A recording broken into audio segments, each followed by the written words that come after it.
There we go. All right. Now, I would love to introduce the sisters. Is now a good time, sisters, or would you like to begin? Sure. Now's a good time. Okay. Well, I have had the great joy of being on retreat with the sisters. Um, you might recall that some months ago, I went up to North Carolina for a 4-day retreat over the Martin Luther King holiday on Beloved Community. And these were the beautiful women that led that retreat. And so I know that you're in for something quite special tonight with their sharing. And then the sisters are actually novice nuns ordained in the Plum Village tradition, but we're really fortunate to have them so nearby in Hendersonville, North Carolina.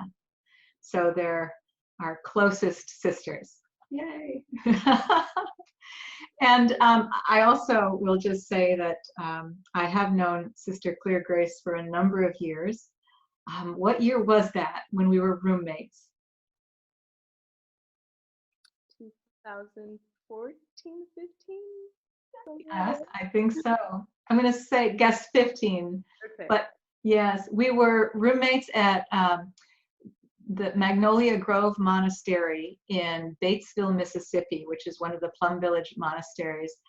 And that was the retreat that Sister Clear Grace decided that she wanted to be entered the nunhood. Nunhood, is that how you say it? Become a nun? Mm-hmm. And so I was there with her, sharing that joy as she made that decision. So I have a wonderful soft spot right here. So I'm going to turn it over to you, and I know you have a lot in store for us this evening, so thank you very much. Thank you, Heather, for that beautiful introduction. And dear Indigo Sangha, everyone is so beautiful from this end. It reminds me of a story that Thai used to tell, that every once in a while during walking meditation, Thai would get to the top of the hill and just turn around and look back at the Sangha and see how beautiful the Sangha is. And that's how, from this view, everyone just looks so wonderful. And I'm not going to show my age, but it kind of makes me, you remember that? And I see you, Bernadette, and Bonnie, and I see you, Justine, and the 757 phone number. I see you in the magic mirror.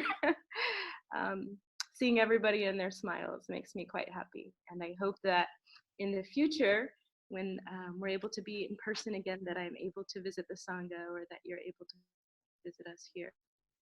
So I thought that we could arrive in a way where we invite a little bit of a song, maybe a welcoming song as people might still be arriving. We'll mute everybody so that our voices aren't garbled, and we'll put the words on Sister Clear Suchness's screen. And the first song is going to be I'm Gonna Let Life Move Me. So I don't know if anybody's heard that. It's a little bit of a fun song and has a little bit of movements to it. Any thumbs up? Has anybody heard this? I'm Gonna Let Life Move Me. Okay, so we'll do a call and response, and it's kind of a movement song. So do what feels right for you in your body and in your space.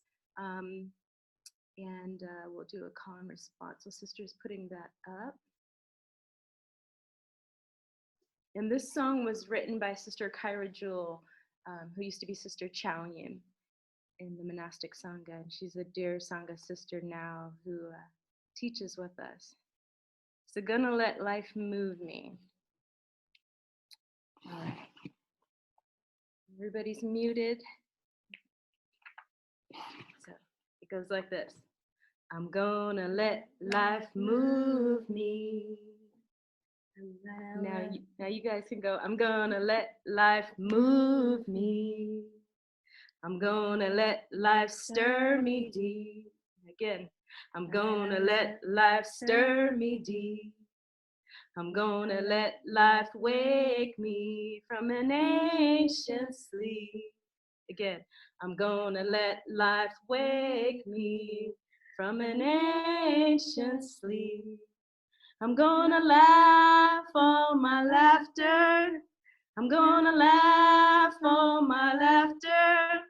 I'm gonna cry all my tears. I'm gonna cry all my my tears.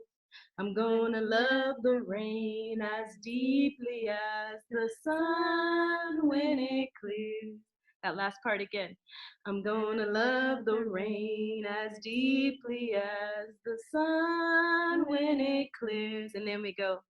A boom boom boom, a boom boom ba da da da, a boom boom boom, a boom boom ba da da da, a boom boom boom, a boom boom ba da da da. So let's try that again without the call and the response, and let's let life move us and stir us deep. I'm gonna let life move me. I'm gonna let life stir me deep.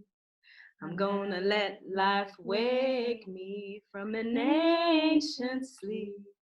I'm gonna laugh all my laughter.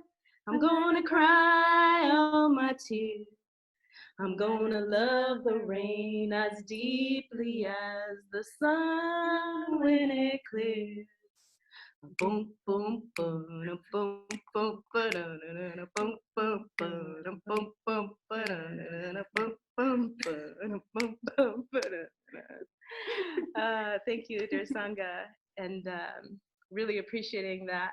And also would like us to arrive now that we've gotten our bodies warmed up, and we'll listen to I have arrived, I am home, and we invite everybody to sing along with us if you know the words, and if not, they are here on the screen.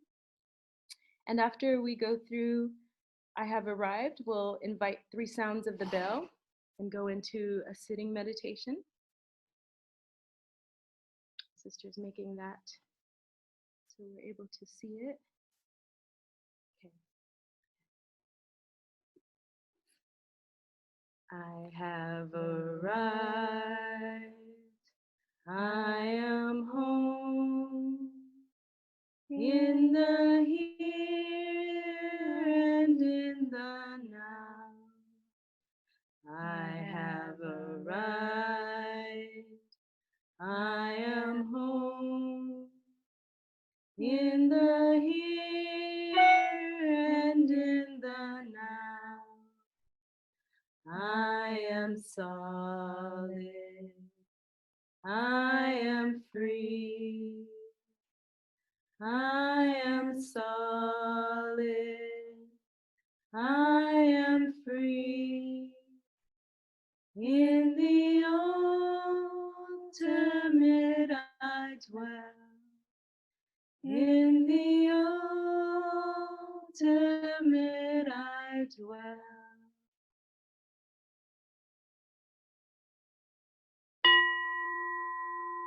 Listen, listen. This wonderful sound brings me back to my true home.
So, dear Thai, dear Sangha, dear teachers and ancestors, we pay homage to you, our spiritual, our blood, and our land ancestors.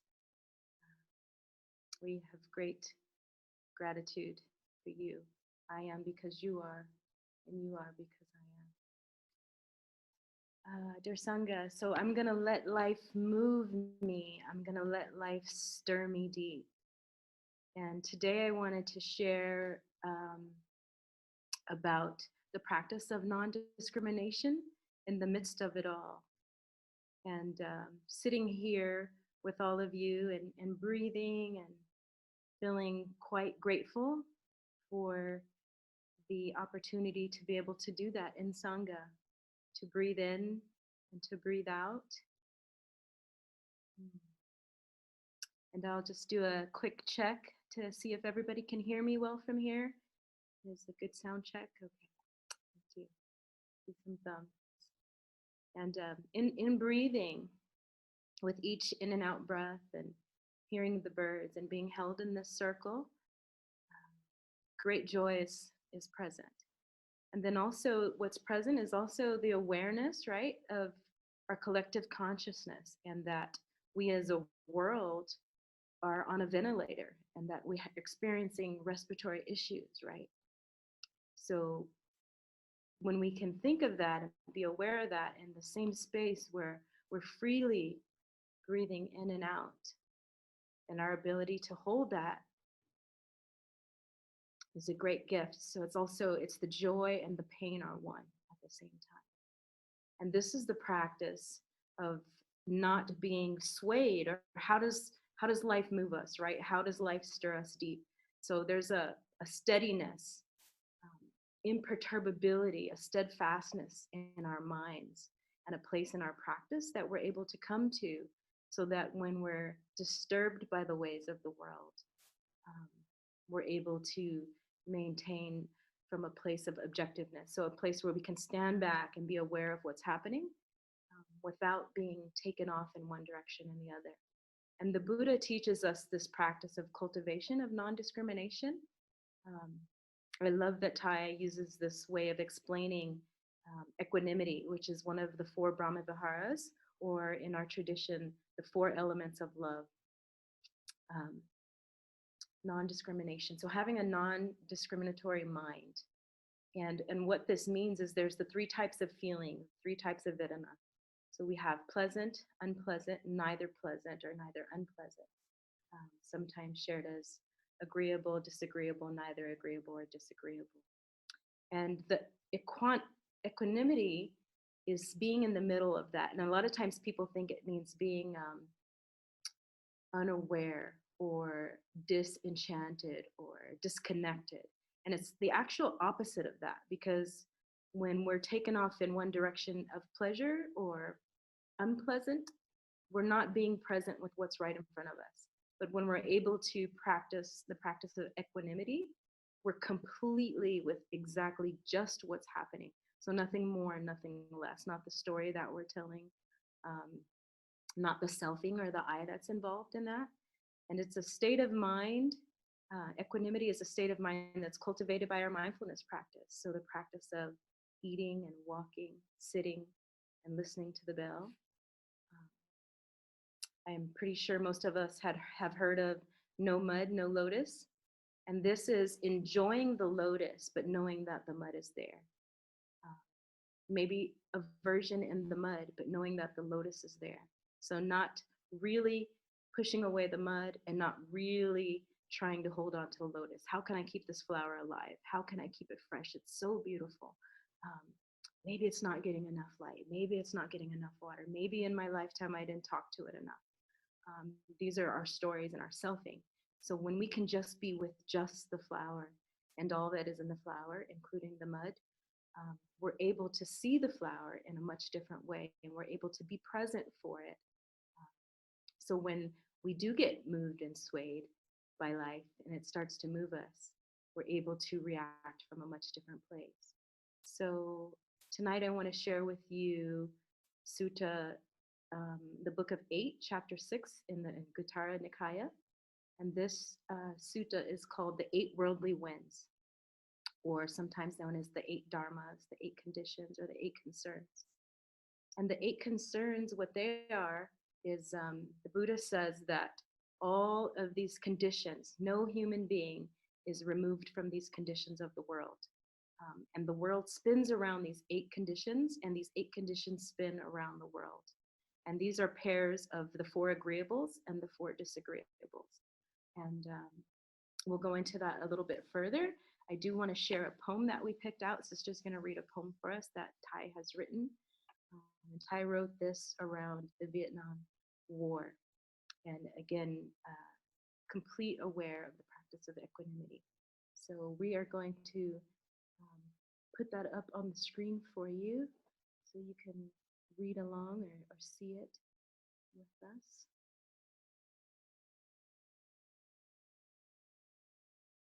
And the name of the poem is just Peace. And again, Thai wrote this during the Vietnam War. You should be able to do it now, sister. Many of the poems were by Thai. Many of the beautiful poems were also written at a time of great despair, right? So.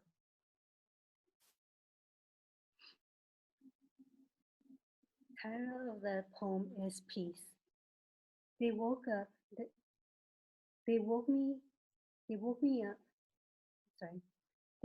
me this morning to tell me my brother had been killed in battle.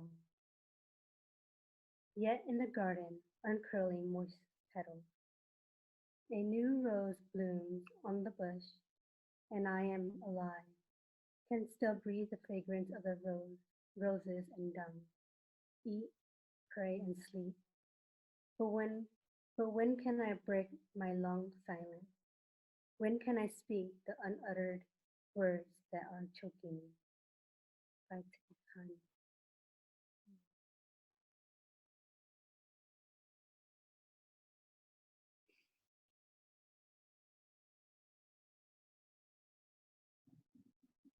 So yeah, so Thai in this poem delivers both the presence of joy and sorrow at the same time. And it can be such a difficult practice if we haven't come to the practice of equanimity. And Thai likes to share with us the teaching of the toothache or the non-toothache.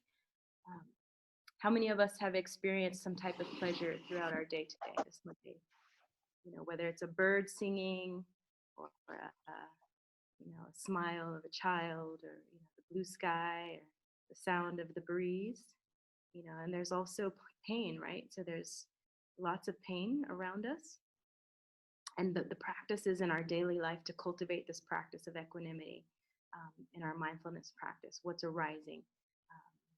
Maybe waiting in line, or waiting for a phone call, or trying to get on Zoom and you can't find the email with that link, So all these little moments are moments that give us an opportunity to practice being with what's right in front of us.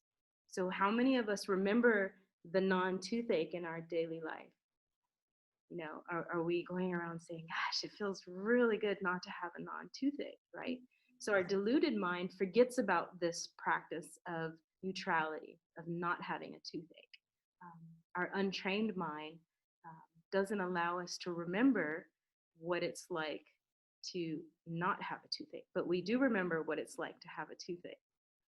So this is the practice that Thai gives us in our daily life to be aware with what's in front of us in the moment. And it's a beautiful practice. And the practice of non-discrimination or equanimity, it's a marker in our Dharma path. It's a marker in our mindfulness practice. So your friends will start to look and say, oh man, Sister Clear Suchness, what is she doing these days? Because she used to react in this way. And now I see her something that used to really disturb her and take her off of her marker. She's able just to, almost looks like she doesn't care, right? So it almost looks like she maybe did you hear what they just said? But she's just calm and embodies this radiance or this steadfastness, this unshakable mind. And this is what the Buddha teaches us. And it's, it can be quite difficult. And what it is because we don't have this non-discriminatory mind, right? So we're always on one side or the other. And as soon as we raise our hand or stand in line to get on one side, we're creating this path of of suffering. This is the opposite of the path of cessation. Now, it's different to advocate for one side when we're removed from it. So, for instance, the toilet seat up or the toilet seat down, right? So, some of us may be, oh, I'm a toilet seat up person. Oh, no, that's not, no, it's got to be toilet seat down. So when we're able to say, well, I like the toilet seat up, but I know that others have a valid point for wanting the toilet seat down. From their point of view, they want the toilet seat down. So when I can be in the midst of that and just come in and recognize, somebody left the toilet seat up. Toilet seat up, toilet seat up.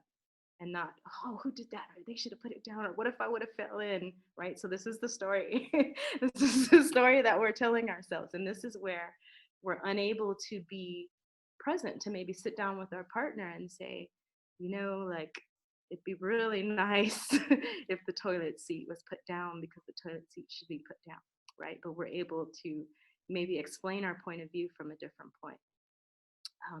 And so these 8 worldly winds that the Buddha tells us each human being is knocked off of our center, are pleasure and pain. So these are some of the practices that we're given to practice equanimity with, right? So my leg is hurting, watching it rising, watching it falling, the cessation, the rising cessation of pleasure or pain. And also praise and blame. So this is a really hard one. Receiving recognition and not wanting to be good or to be liked, or, oh, I'm recognized for the things that I've done. But knowing that when somebody says, oh, you did such a great job today, that I'm able to receive that in a way where this also means that there's times where I'm not going to do such a good job, right? So it's a holding of both, receiving praise, there's blame. We also have loss and gain. So I think we've all experienced these 4 pairs of agreeables and disagreeables, right? So really gaining something and then also losing something. So we've had both experiences of this. And our practice is to know when we're really enjoying something, there's going to be also the opposite to that. So, whether it's a really wonderful dish that we're enjoying and it's very pleasant, there's also maybe an oversalted dish or a spicy dish or just something, Thai talks about the durian, right? It's like, although I don't eat it, I have a non-discrimination towards the durian. This is a type of fruit that's shared in Vietnam, and you either like it or you don't. I think one of our things are like cilantro. There's a lot of people who really either like cilantro or you don't like cilantro. So this is the practice that we have in our mindfulness, that we have a chance to cultivate this daily. And the other pair, what's the other pair, sister? I'm always forgetting one.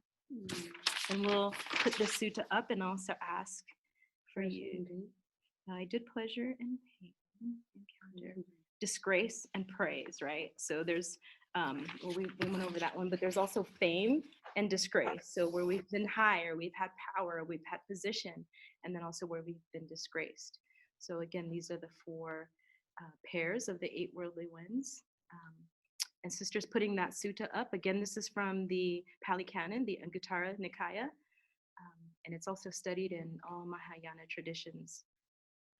That's why it has the different names, 8 worldly winds, 8 dharmas, 8 conditions. And it's the Book of 8, chapter 6. So I think we're still muted. If we can just read this highlighted part out together when sister brings that back up for us. And this teaching, the Buddha shared with both monastics and also the lay community. So he's talking to lay monastics, lay and monastics together. And we'll read. Mendicants, the 8 worldly conditions revolve around the world, and the world revolves around the 8 worldly conditions. What 8? Gain and loss, fame and disgrace, praise and blame, pleasure and pain. An uneducated, ordinary person encounters gain and loss, fame and disgrace, praise and blame, and pleasure and pain. And so does an educated, noble disciple. What then is the difference between an ordinary, uneducated pain and an educated, noble disciple?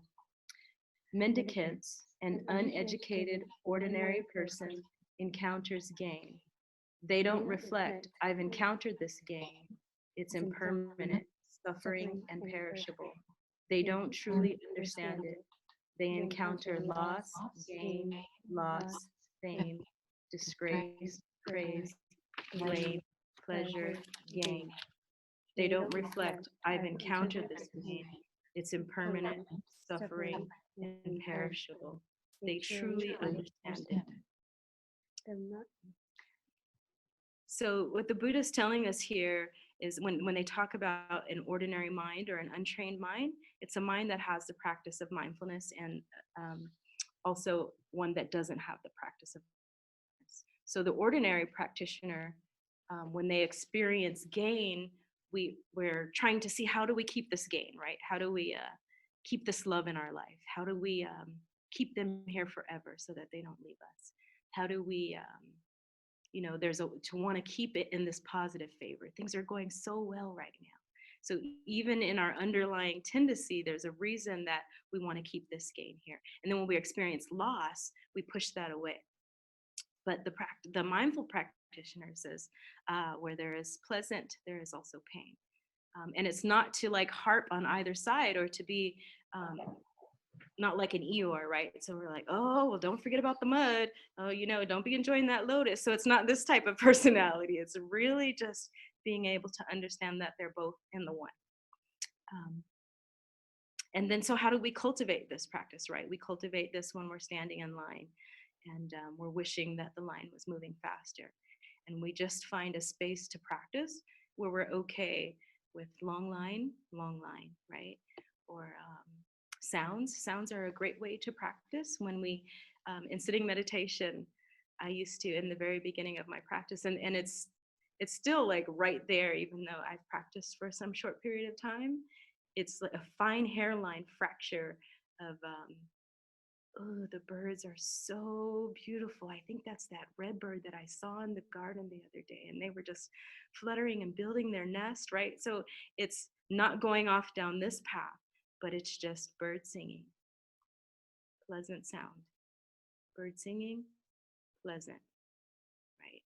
Or, maybe your neighbor in sitting meditation starts to fall asleep and they're doing this, and you're like, you want to open your eye and like you're really disturbing my meditation, right? So it's the same thing. It's sound, unpleasant, and not letting them take us off of our shaker. So this is where we can practice this practice of non-discrimination in our daily lives. And this state of mind that we practice, it's also, again, so it's the fourth element of love, and it's also the seventh factor of awakening. So this is the path of cessation. When we talk about the Four Noble Truths and dukkha and the path to the cessation of our suffering, equanimity is one of those key factors. And again, it's a state of mind where the self is really, really small. And I'd like to share a personal story, but I'm just going to refer to my notes before I do that. We talked about how to cultivate equanimity.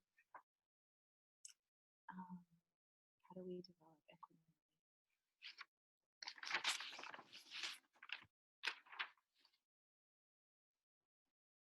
We talked about it. I think what's really important is that it's not this detached. So it's not this not caring, like, oh, I don't care what you do. So it's really just if we do it this way, that's great. And if we don't do it that way, that's also okay. Or if we don't do it that way, that's great. So there's really no preference. So it's not a liking and not a disliking. And this is where we really have to practice. And I remember before coming to the Dharma, a lot of people come to this path on the path of suffering, and I came to this path. I lost a sister in a horrible car accident who was 14 years old, and I lost a best friend suddenly on Christmas Day to a seizure in her sleep.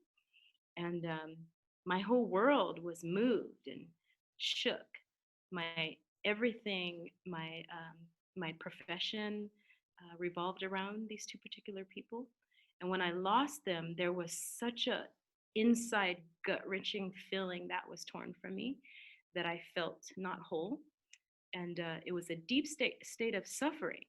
And, now looking at that, it was so much about myself. And I know that my loved ones weren't wanting me to be in this state of mind, right? But it's taken me many, many years of practicing and cultivating this practice of equanimity to be able to come to this place. So when I went through these great losses, I didn't spend enough time, or what could I have done differently? Did I love them enough? They didn't get to experience prom. So this is where I'm doing the dislike, right? So I'm not able to see that this experience, this loss has happened. So it's also where we have the delusion that we think things are permanent. And yes, we know that, everything comes to rise and comes to fall away, but we truly don't practice the practice of impermanence. So we also have wonderful gathas that help us, that I too am of the nature, when we see an ant on the ground or a tree that has fallen, that we're also of this nature. And this is the practice of having an equanimous mind. And so just recently, I had a chance to, I guess, look at this Dharma marker or this Dharma path. In leaving the monastery and coming here to Heartwood, we have found great refuge in our teacher. And our teacher has not been well, and she had to quarantine for over 20 days. And this experience of being in quarantine while we were waiting for our test results to come back was such a roller coaster of emotion and feeling better and feeling great and lots of joy and lots to be happy. And then there was times of despair where our teacher would express difficulty breathing or like mucus in the lungs and just pain in all of the body. And we're waiting for the results to come back, and she's quarantined in her home. And we're unable to see her for this period of time. And again, so there were bouts of getting better, and then there were bouts of this is not looking good. When do we go to emergency? How much time do we have between the difficulty breathing to where the lungs are filling with this, this mucus? And fortunately, the results came back negative, that she had a severe case of bronchitis. And maybe about 7 days after the test results, our teacher was vibrant and back teaching the Dharma in the way that she does. And she's a fireball of energy. So for 2 days, she was running around here, in the garden and telling us where to pot plants. And then so the very next morning, I think we had an 11 o'clock appointment, and I'm juicing in the bar.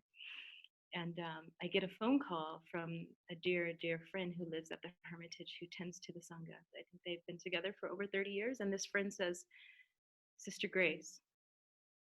Well, I got a message earlier from Venerable that morning and said, I'm not finding my energy and I'm not feeling well. So I don't know if I'll be able to make our meeting. So I get this call, and the call is Sister Grace. Venerable has called on you. And she's asking you to stop what you're doing and pray, because she's losing her life energy and she doesn't have the strength to find her way back. So she's asking you to please be her strength. And the Venerable and I have this really strong connection. So I knew when I got that message this morning that I was needing to be this like vessel to hold this. And I had already been holding it for like 20 days, right? So there's succession planning and there's transmission and, preparing our center for this, what's in front of us, which is impermanence, right? So we're practicing with impermanence, and then we're practicing with recovery, and then we're practicing with impermanence. So there's this going back and forth. So when I get this call, I said, is she still awake? And Kay says, yes, she's still awake. And I said, well, I'll be in my altar in 5 minutes. And she said, no, you need to go now. So I go to my altar, and I take peaceful steps. And this is just clearing my energy at this, and this is without any efforting. The practice of mindfulness and equanimity, when we practice in our daily life with toothache or with the waiting in line, with these types of things of enjoying the birds, but knowing that there's those other sounds, right? Or the toilet seat up or the toilet seat down. This is when it pays off. So I take peaceful steps from the kitchen to my room, and I stop and I see the Sangha there, and I say, dear Sangha, I need your energy to hold the space for the Venerable. And I was very sure that this was what we were experiencing. We were getting ready to experience this loss.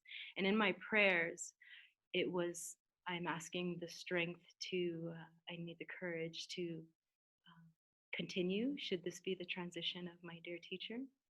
And should my dear teacher have the strength to come through and continue in this way, then I'm also asking for this.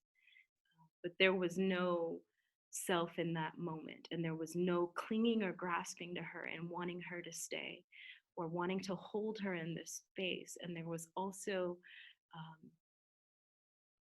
there was also an awareness that this was the moment where, you know, this whole thing becomes something that I have to step into in responsibility. So it wasn't a I'm not ready yet, or how are we going to hold this together? How can I step into such big shoes? How can I continue this legacy or this tradition and this great Dharma tool? It was just give us the strength to be with what's in front of us. And looking back, it was such a liberating feeling. And then so 30 minutes later, I get the call from Kay, and Kay says, Venerable has squeezed our hand, and she came back and she goes, I'm back with this energy, you know. And this is like, you know, I've been through this roller coaster already for 20 days. So it's quite a tugging emotional experience. But now I see the Dharma and I see the practice of mindfulness and how this has helped me to remain calm in a time of a great worldly wind, right? So a great loss. And there's a lot that I can be fearful of or worry of. There's a lot that I can also be grateful of and hold this space so that, you know, I think it's important for our loved ones too, right? So in experiencing loss or pain or suffering or praise or blame, that we're able to be in this place of equanimity for them. And sister also has a most recent experience, and you know, it's also collective, right? So all over the globe we're feeling this, and some of it, most of it is related to this pandemic, and a lot of it is also not anything different than before we arrived with COVID-19. So I want to invite Sister Suchness to share about her most recent experience in the face of the worldly winds. Thank you, sister. So,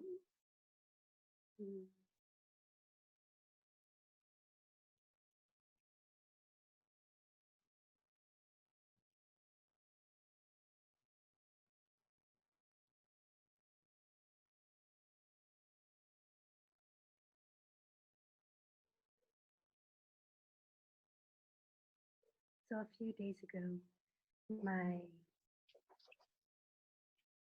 so here we practice a lot of sitting, and we work together, and also we tend to our venerable. And so as we're doing that, and we have a lot of, we have a collective energy. And so as I believe this happened, it was on Tuesday, around Tuesday evening. And my half sister in Washington, she texts me, and I have a 9-month-old niece, newborn, and she connects with my mother, and which she lives in California, and so as I'm working here, and my mom, she's very loving, and she doesn't want me to have any kind of stress or anything, and so she has a baby, and of course, I'm one of 8 of the kids at home. Well, actually, one of 4 at home, and not too long ago, I moved here, maybe 10 months ago. I think we're at our 10 months. Yeah, around 10 months. So my mom, she's trying to hold the energy for my half sister, which who passed away on Wednesday morning, and she's only 9 months, and so, you know, she has all this love with her mom, and all her aunts and uncles and grandma, grandpa loves her so much, and um, so of course my mom, she can't hold it anymore. She has all this uh, tears, and so I don't know, on this end, and practicing, as and of course when I was younger, my parents, or my father, he taught us that life is always impermanent, and that we don't live forever. So do what you can now, and it will pay off.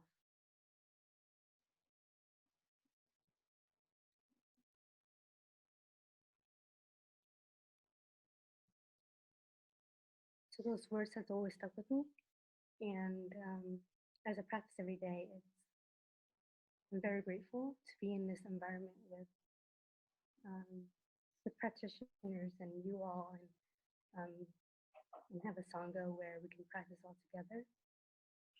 So everyone has a different practice every day, so we don't always stick. Well, everyone has a different practice, and not I'm not just saying like mindfulness is the only practice that we have here. And so as my mom um, and my older sister, she texts me that morning around, I think it was 5, yes, 5 a.m. And I wake up and I hear the sound of my phone. And usually it doesn't ever go off that early in the morning. And I turn around and I look, and it says, um, Julie, um, your niece, your 9-month-old niece has passed away. And of course I'm shocked, and she's just a baby. Like, what? Like, how do I do this? And how do I handle? And okay, so and then all these things are going on in my head, and I'm trying to hold the energy. And um, that morning we had a meeting, and so I'm trying to hold the energy before I go into the meeting and not cry. um, and so I practice doing my sitting and meditation in the morning, and trying to see, okay, what do I do now? Um, I can't change anything, and it is how it is right now. And what do I do, and how do I practice in this moment? And so I see that my dad was right. Life is impermanent, and as you practice every day, and you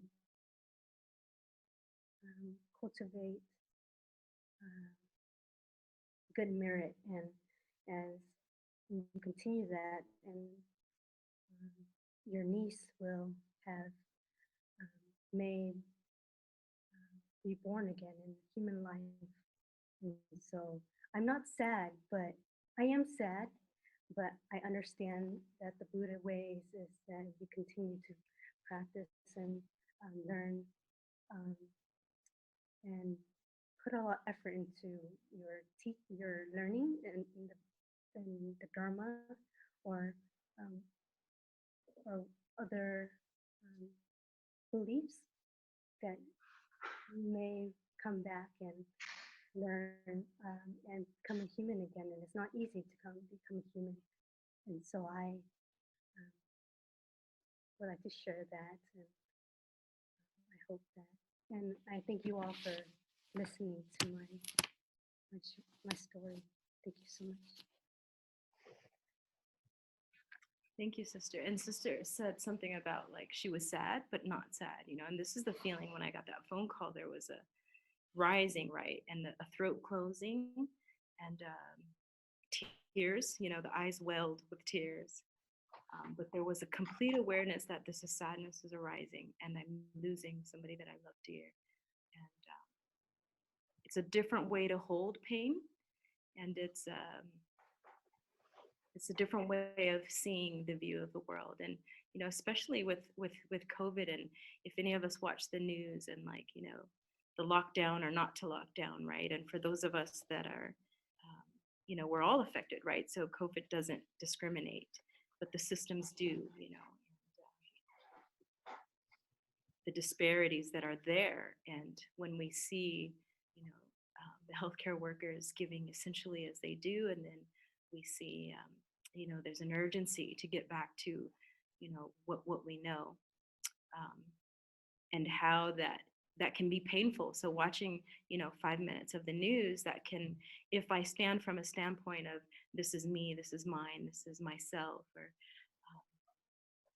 maybe that particular group doesn't care about what's happening, or their decision making is different from the decision that I would make, or that I think we need to do to flatten the curve, right? So there's so many ways to practice, and this shows up in our daily life. But to know that if I'm going to advocate for one side, that I stand from a fair ground, and that I can be okay with knowing that there are folks who want the toilet seat up, and then there's me who would like the toilet seat down, right? So there's this practice of from all the way from extremes to loss of dear ones and loved ones, to simple practices that we can practice with the birds, and also our dislikes, our likes and our dislikes. So I hope that our sharing has in some way been relatable, or has offered an experience for us to practice with the practice of non-discrimination and equanimity in our daily lives. We would love to hear your experiences also, and how this has shown up. And also, so I've also had an experience last week where I was like super angry, right? So this practice of equanimity was like beyond me at this point. So there's always room for us to practice this. So I'd love to hear, where we are, and any questions or any experiences. I'd like to open it up to hear from the Sangha, and maybe Heather, I'm not sure how we do that, if we just do popcorn style, or I'll turn that over to you, and I'd love to hear the voices of the Sangha. Thank you for listening to our shares. Thank you, sister. Thank you very much for that beautiful sharing. I'm going to go ahead now and turn the recording off, and so we can have sharing without concern as to this being recorded or taken out of context.